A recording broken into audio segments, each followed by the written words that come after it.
the latest Spider-Man film has swung into theaters. Here's my review.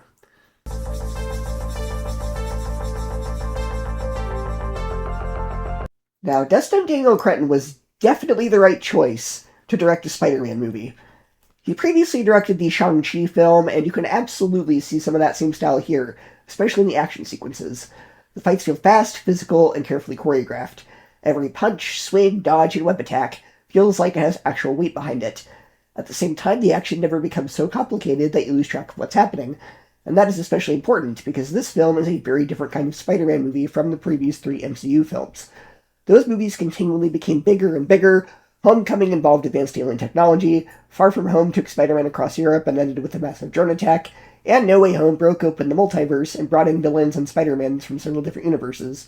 This movie wisely goes in the opposite direction. Instead of trying to make everything feel bigger this time, Brand New Day wisely brings Spider-Man back down to the streets of New York. The threat feels smaller and more personal. There's no giant portal opening above the city, no army invading Earth, and no collection of villains being pulled in from other realities. This is Spider-Man dealing with crime in his own neighborhood. That made the movie feel like classic Spider-Man again. For the first time in the MCU, Spider-Man is also given a threat that truly feels like his own. He's not cleaning up another mess created by Tony Stark. He's not fighting villains or personal grudges against completely different versions of Spider-Man. He's not being recruited to participate in somebody else's battle. This is Peter's city, Peter's enemy, and Peter's responsibility. The story feels extremely self-contained, and I mean that as a major compliment. It still takes place inside the larger MCU, and a few recognizable characters do appear throughout the movie, but you don't need the entire MCU standing behind Spider-Man to make the story feel important.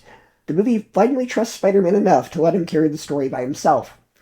It was also refreshing to see that Spider-Man is genuinely beloved in this version of New York. He's not constantly being treated as a menace or some dangerous vigilante who needs to be arrested. Obviously, Spider-Man being misunderstood has always been a major part of the character, especially whenever JJJ is involved, but we've already seen that storyline so much. Here, people recognize that Spider-Man has spent years protecting them. New Yorkers cheer for him and treat him like he's part of the city. He feels like a mysterious mass vigilante, more like a neighborhood hero, as earned the public's trust. The movie also takes full advantage of the 5-year gap between No Way Home and Brand New Day. Rather than picking up immediately after the previous movie, the filmmakers allow time to pass within the story. Peter has been operating as Spider-Man on his own for years, and he's clearly gone through several adventures that we never saw. What I really appreciated is that the movie doesn't stop every 5 minutes to reference those adventures.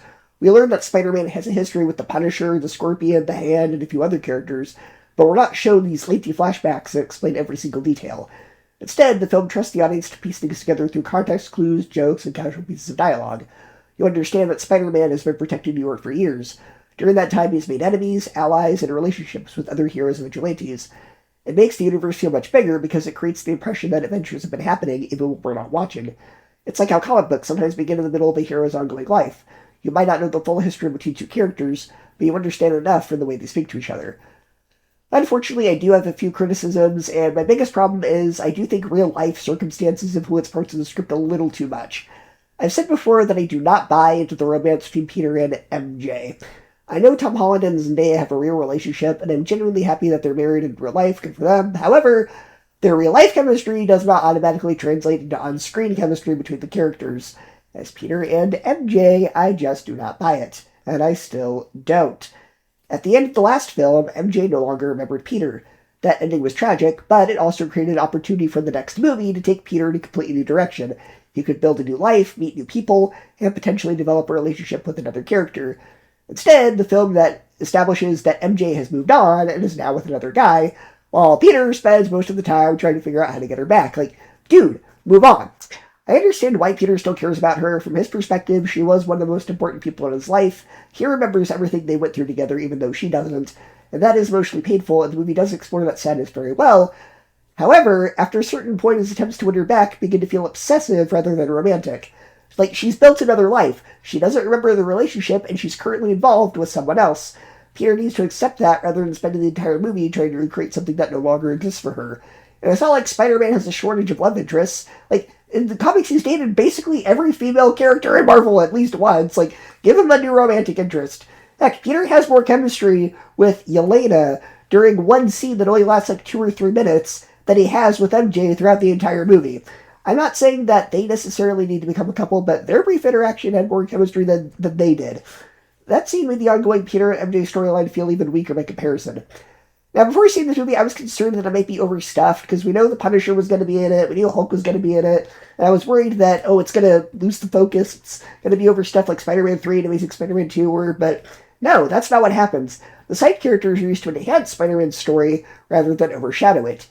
Each character appears for a specific reason, contributes something important to the plot, and then allows the focus to return to Peter. It doesn't feel like it's constantly pausing to advertise 5 future Disney Plus shows or the next 10 Marvel movies. The Punisher, in particular, fits naturally into the street-level environment. His methods create an interesting contrast with Spider-Man's morality. They're both trained to protect the innocent, but they have completely different ideas about what justice looks like, and how far someone should go to stop a criminal. Hulk's role is also handled much better than I expected. He doesn't enter the movie simply so the trailers can show, he's in the movie. His involvement actually connects to the story's themes, and he never takes control of the movie away from Peter. That balance is one of the film's greatest strengths. It remembers that the supporting characters are supporting characters. This is easily the darkest Spider-Man movie as well. And I am including the Raimi movies, the Andrew Garfield movies, and the Spider-Verse films. When I say dark, I mean it is a little bit of the darker side for the dark tone. There are themes involving torture, experimentation, manipulation, and physical suffering. Some of the imagery is a lot darker than you would expect from a Spider-Man movie.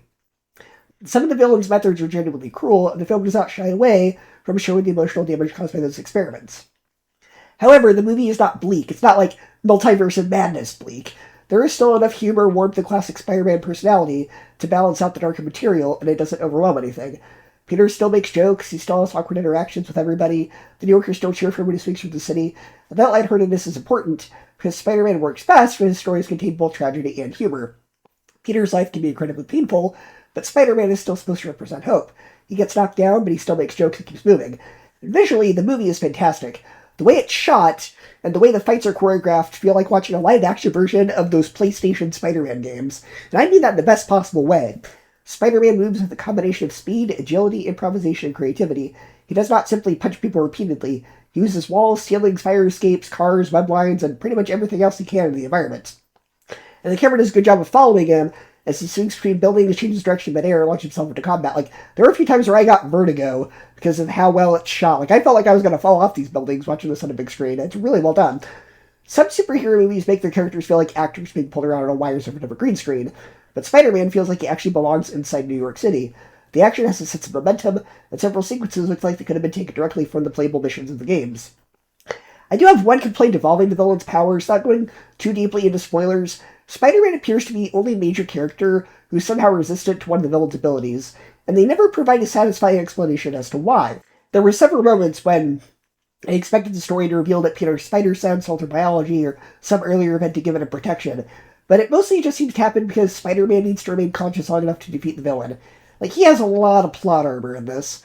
It doesn't ruin the movie, but it does create a noticeable problem with an otherwise carefully constructed story. Even 1 or 2 lines of dialogue could have explained it. Maybe his spider sense towards his nervous system, maybe his enhanced metabolism process the effect differently. Give us something. Despite those criticisms, it's easily the best of the MCU Spider-Man movies. It finally makes Spider-Man feel like a main character. It gives him a personal threat, brings him back to the street-level roots of the source material, and allows him to stand on his own without relying on Tony Stark, the Avengers, or heroes from a different universe.